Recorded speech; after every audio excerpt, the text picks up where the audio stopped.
Hello नमस्कार साथियों, आज हमारे चैनल में आप सभी का बहुत बहुत स्वागत है।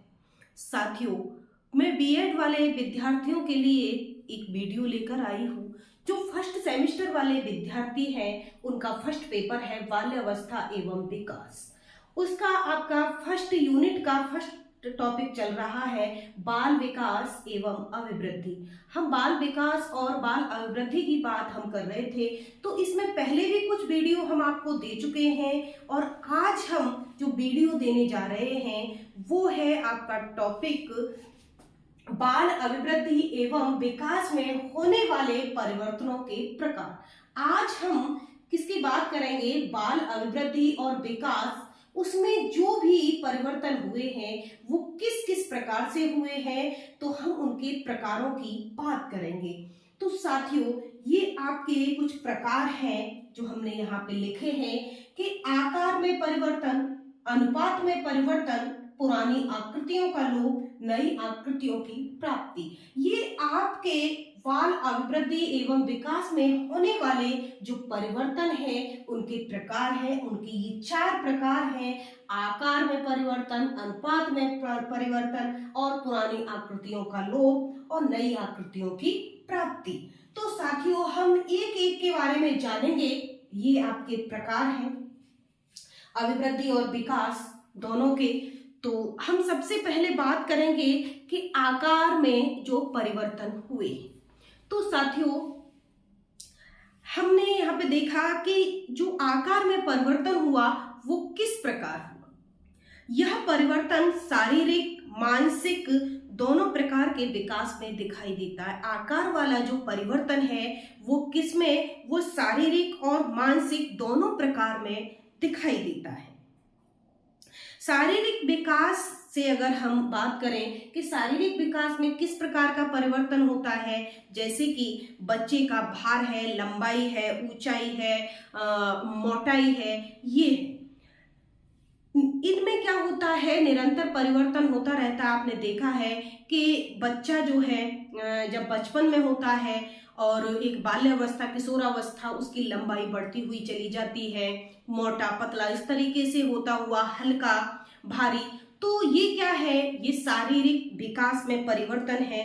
बालक के आंतरिक भागों में, जो बच्चे के आंतरिक भाग होते हैं, उनमें भी कुछ परिवर्तन होता है, जैसे कि हृदय है, फेफड़े हैं, आंतें हैं, उनमें भी परिवर्तन देखने के लिए मिलता है। हमारी आंतें, जब बच्चा छोटा होता है तो उसकी आंत है, फेफड़े, ये सब छोटे होते हैं और जैसे जैसे उसका विकास होता है वैसे ही वैसे उसके उन आकारों में परिवर्तन देखने के लिए मिलता है। साथियों, साथ ही साथ हम बात करेंगे कि यह जो सभी अंग हैं शरीर की आवश्यकताओं को पूरा करने के लिए विशेष आवश्यक हैं। आयु बढ़ने के साथ साथ बालक का जो शब्द भंडार है, जो शब्द बोलता है, उसकी स्मरण शक्ति और उसकी वृद्धि हो जाती है। तो साथियों, ये था आपका आकार में परिवर्तन। दूसरे प्रकार की हम बात करेंगे। दूसरा प्रकार है आपका अनुपात में परिवर्तन। साथियों, हम अनुपात में परिवर्तन की बात करें, अनुपात में किस प्रकार परिवर्तन होता है? बालक का शारीरिक विकास, अगर हम कहें कि सभी जो अंग होते हैं उनमें एक समान होता है, तो उनमें एक समान नहीं होता है।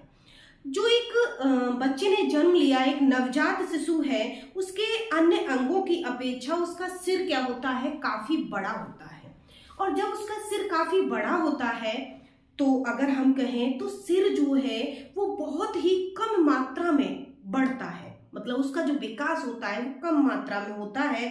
जैसे शिशु का शारीरिक विकास होता है लेकिन शिशु बढ़ता है, वैसे ही वैसे उसका सिर शरीर के अनुपात में तुलनात्मक रूप से कम बढ़ता है। जो सिर का विकास है वो कैसा हो रहा है? वो कम हो रहा है अन्य शरीर की अपेक्षा। अन्य शरीर के जो अन्य भाग हैं, जैसे हाथ, नाक, कान, मुंह, ये सारी चीजें हैं, इनकी अपेक्षा जो सिर का भाग है वो कम अनुपात में बढ़ रहा है। इसी प्रकार बालक के मानसिक विकास में भी हमें अंतर देखने के लिए मिलता है। एक बाल्यावस्था की शुरुआत अगर हम करें कि बाल्यावस्था की शुरुआत में बालकों की जो रुचि होती है वो एक आंख केंद्रित होती है। उनकी रुचि जो होती है कि मुझे ये चीज पसंद है, ठीक है ना, तो वो उसी चीज को लेगा, आत्म केंद्रित है, स्वयं सेल्फ। लेकिन जैसे उसकी अवस्था क्रॉस होती है, बाल्यावस्था क्रॉस होने के बाद में उसकी किशोरावस्था आती है। बच्चे ने किसी दूसरे पे देखा, इसको तो बड़ा इसके ऊपर बड़ा अच्छा लग रहा है, सुंदर लग रहा है, इसने ये जो पहन रखा है, तो बच्चे की जो रुचियां हैं कैसी हो जाती है, जो पसंद है वो चेंज हो जाती है, उसमें परिवर्तन आ जाता है। तो साथ ही साथ उनकी रुचि का जो है क्षेत्र है वो भी बढ़ता हुआ चला जाता है। तो इसी प्रकार अनुपात में परिवर्तन होता है। अब इसके बाद तीसरा जो प्रकार है वो है पुरानी आकृतियों का लोप। साथियों, अब हम बात करेंगे कि बच्चे की एक बचपन अवस्था होती है। क्या होती है? बचपन अवस्था होती है। बालक में धीरे धीरे उसकी बचपन की जो आकृतियां हैं वो क्या हो जाती हैं, वो विलुप्त हो जाती हैं, लोप हो जाती हैं। और बचपन में जैसे आपने देखा है कि बच्चे के दूध के दांत निकलते हैं, वो क्या हो जाते हैं, लोप हो जाते हैं, गिर जाते हैं और दूसरे दांत निकल आते हैं। बच्चे के जो सिर पे बाल आए थे वो बाल उसके कई बार मम्मी पापा उनका मुंडन करा देते हैं और बार बार उनके जो बाल निकलते हैं। लड़कियां हैं उनके छोटे होते हैं, फिर उनके बहुत बड़े बाल हो जाते हैं। तो ये स्पष्टतम रूप से हमें दिखाई देते हैं, जैसे कि बाल हैं और बच्चे के दांत हैं। इस प्रकार बालक की जो बचपन की आकृतियां हैं वो कैसी हो जाती हैं, विलुप्त हो जाती हैं। जो पुरानी आकृतियां हैं वो बिल्कुल विलुप्त हो जाती है। जैसे छोटा बच्चा होता है, घुटनों से चलता है, खड़ा होता है, फिर गिर जाता है। लेकिन जैसे उसकी अवस्था बढ़ती जाती है, उसकी आयु बढ़ती जाती है, उसकी जो पुरानी आकृतियां हैं उनका लोप हो जाता है। तो साथियों, ये थी आपकी तीसरी अवस्था जो कि प्रकार है आपकी पुरानी आकृतियों का लोप। इसके बाद आपकी जो चौथा प्रकार है वो है आपकी नई आकृतियों की प्राप्ति। अब बच्चा क्या करता है, जैसे जैसे उसकी अवस्था बढ़ती जाती है वैसे वो नई आकृतियों को प्राप्त कर लेता है। आपने देखा है विकास की अवस्था में पुरानी आकृतियों का लोप और नई आकृतियों का बनना। जैसे कि हमने देखा है यह परिवर्तन शारीरिक तथा मानसिक दोनों ही अवस्थाओं में होता है। लेकिन यह परिवर्तन सीखने की प्रक्रिया में एक परिपक्व के परिणाम स्वरूप होता है। आयु बढ़ने के साथ साथ ही उसकी लैंगिक चेतना का भी विकास होता है। किशोरावस्था में बालकों एवं बालिकाओं में जो किशोरावस्था होती है विशेष तौर से उसमें लड़कों की और लड़कियों की जो शारीरिक परिवर्तन है वो विशेष रूप से हमें देखने के लिए मिलते हैं। तो साथियों, ये थे आपके 4 प्रकार। आपके वृद्धि और विकास के ये 4 प्रकार थे, आकार में, अनुपात में, पुरानी आकृतियों का, नई आकृतियों का बनना, इस तरीके से। तो साथियों, हम बात कर रहे हैं किसकी, अभिवृद्धि और विकास दोनों में किस प्रकार से परिवर्तन हुए, किस प्रकार से चेंज हुए, हमने ये जाना। तो साथियों, आज के लिए इतना ही।